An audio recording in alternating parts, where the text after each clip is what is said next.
Продолжаем наш разговор о политической системе и будем сейчас говорить о функциях выхода. Если функции входа 4, то функции выхода 3. Их очень легко запомнить, поскольку они соответствуют 3 ветвям государственной власти. У нас есть 3 ветви, да? Это законодательная, исполнительная, судебная. Ну, здесь совпадение не абсолютное, но близкое. Так, первая функция у нас называется принятие решений. Я хочу подчеркнуть, что в принятии решений участвует не только законодательная власть, а общество в целом. Так, например, для того, чтобы принять решение, государству, власти требуется определенный срок. Этот срок может быть достаточно длительным, от 2 до 6 месяцев, иногда несколько лет. Почему? Потому что принятие решений происходит в несколько этапов. Вначале идет сбор информации. И информация, она, конечно же, собирается, ну вот посмотрите, вот нашу страну, да, это очень долго, достаточно такой длительный процесс получается. После того, как информация собрана, ее необходимо проанализировать. Это делают специалисты, как правило, в любом парламенте есть прилегающие к нему комитеты, комиссии с экспертного характера. И специалисты, проанализировав полученную информацию, разделяют ее на структуру целей задачи, то есть какую цель ставим мы и какие задачи. Так, например, если в стране существует демографическая проблема, то есть население убывает, то тогда перед властью стоит задача повысить рождаемость, и вторая задача — снизить смертность. Обе эти задачи, они в конце концов приведут к общей цели улучшения демографической ситуации. И аналитики должны решить, какая же из этих задач будет более срочной, а какую можно отложить на некоторое время, на потом. Так, например, вот в моем примере о демографической проблеме, да, там, конечно же, более срочной будет задача снижения смертности. Потому что здесь мы с вами будем сохранять уже готовую рабочую силу, сохранять жизнь людям. И, конечно же, это намного более такая срочная задача. А вот повышение рождаемости — это задача, которая уходит на более длительный срок, отбрасывает нас на несколько лет вперед, может быть, даже на десятилетия, потому что рождаемость не сразу повышается, и в конце концов, даже если дети у нас родились, вот в стране состоялся бэби-бум, еще надо этих детей вырастить, и рабочая сила для нашей экономики появится не скоро, да, а через десятилетия. В любом случае, вот эти 2 задачи, они между собой сочетаются, получается. И общая цель повышения, улучшения демографической ситуации будет решена. Вот, после того, как проработали аналитики, эксперты, после этого формируется, ну, скажем, уже пакет законодательных актов. Их может быть достаточно много. Вы знаете, вот по той же демографии у нас масса законодательных актов, и они оформляются, конечно, не только экспертами, но там юристы работают, потому что законодательные акты — это уже правовой конкретный документ. После того, как документ подготовлен, он проходит чтение в законодательных органах, чтение в парламенте. Иногда документ предоставляется для обсуждения в открытом доступе обществу. И тогда общественное обсуждение, оно тоже может, ну, скажем, на какой-то срок отложить, да, вот принятие этого решения. Общество принимает активное участие, вносит свои коррективы вот в данный законодательный акт. Наконец, после того, как и общество обсудило, и депутаты несколько раз прочли вот этот документ, приняли его, да, вот после этого мы можем считать, что решение наконец-то принято. Почему нельзя запаздывать с вот этой функцией принятия решений? Да потому что если власть не принимает решение достаточно, ну скажем, мобильно, быстро, да, возникает ощущение, что она неэффективна. Поэтому, если у нас произошла артикуляция, общество проговорило какое-то требование, то желательно в течение года принять по этому поводу какое-то конкретное решение. Ну и после этого наступает черед второй функции выхода. Это исполнение решения или его реализация.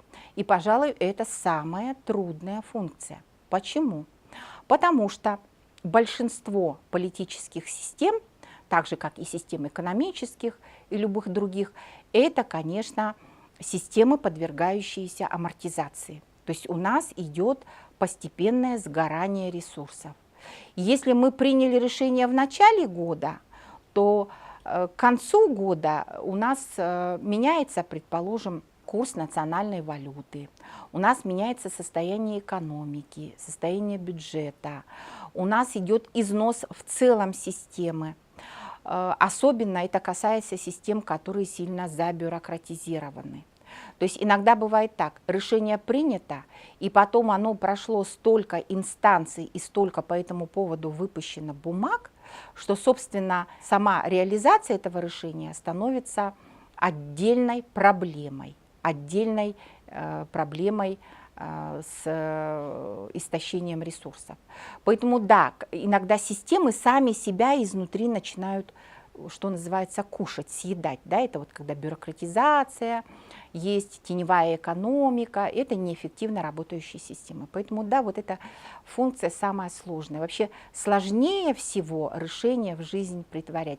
Принять можно любой закон, любой прекрасный, хороший закон. Будет ли он работать, это во многом зависит от исполнительной власти. А также вот эта функция сильно зависит от того, каково состояние общества. Насколько общество готово к этому, скажем, решению, насколько оно восприимчиво, насколько общество склонно к тому, чтобы решение исполнять. Многое зависит от нашей правовой культуры, скажем так. Вот надо платить налоги, либо мы сидим, ждем, когда бумажка придет, и тогда, значит, угроза штрафа или там невыезда за рубеж заставит нас выплатить налоги, или мы вовремя платим налоги и понимаем, что вносим свой вклад в государственный бюджет. Ну и, наконец, третья функция – это контроль за соблюдением решений, тоже функция достаточно такая, ну скажем, сложная. Почему? Да?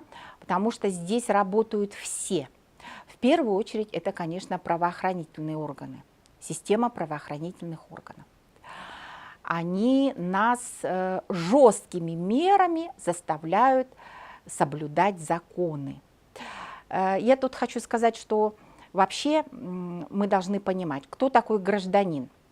Вот с древнейших времен, со времен Рима, считается, что гражданин – это тот человек, который добровольно законы выполняет, буквально автоматически, не потому, что он боится наказания, а потому что он цивилизован, потому что он так воспитан, потому что по-другому он не может. Вот это и есть настоящий гражданин. И, конечно, мы должны в своем развитии стремиться к тому, чтобы вот наша культура была именно вот такого уровня, да, уровня гражданского, высокого такого правового, политического, гражданского уровня. И кроме правоохранительных органов есть так называемый социальный контроль. Что это такое? Это люди, которые нас окружают. Это наши друзья, это наши родственники, наша семья, наши соседи, перед которыми ну, нам, может быть, где-то будет стыдно нарушать те решения, которые общество приняло. Стыдно будет сорить на улице, предположим, да, выбрасывать мусор. Стыдно будет вести себя неправильно в общественном месте, нарушать какие-то административные, может быть, даже, да, какие-то вещи. Вот это все вместе складывается в социальный контроль. Однажды школьники меня спросили, говорят, в советское время в автобусе билет стоил 6 копеек.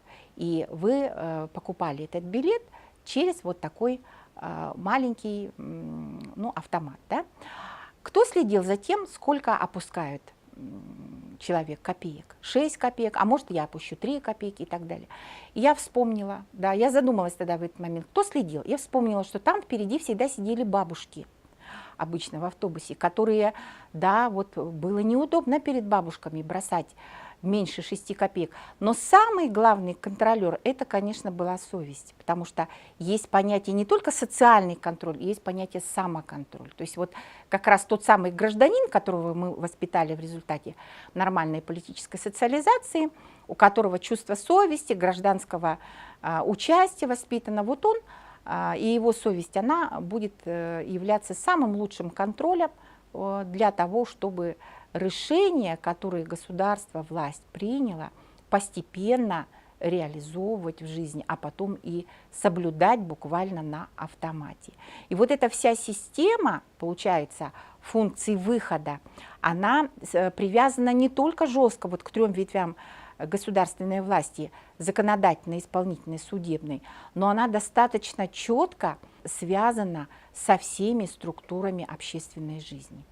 Получается так, что да, вот у нас есть функции входа, 4 функции мы сказали, да, есть функции выхода, принятия решений, исполнение решений, реализация их и, наконец, контроль за соблюдением решений. И вот эти все функции, 7 функций, функции входа и выхода, они в конечном счете делают систему живой, мобильной, эффективной. Та система, которой удалось наладить вот это функционирование, она, конечно, будет существовать достаточно длительное время, она будет эффективна в экономическом смысле, в духовном, в цивилизационном.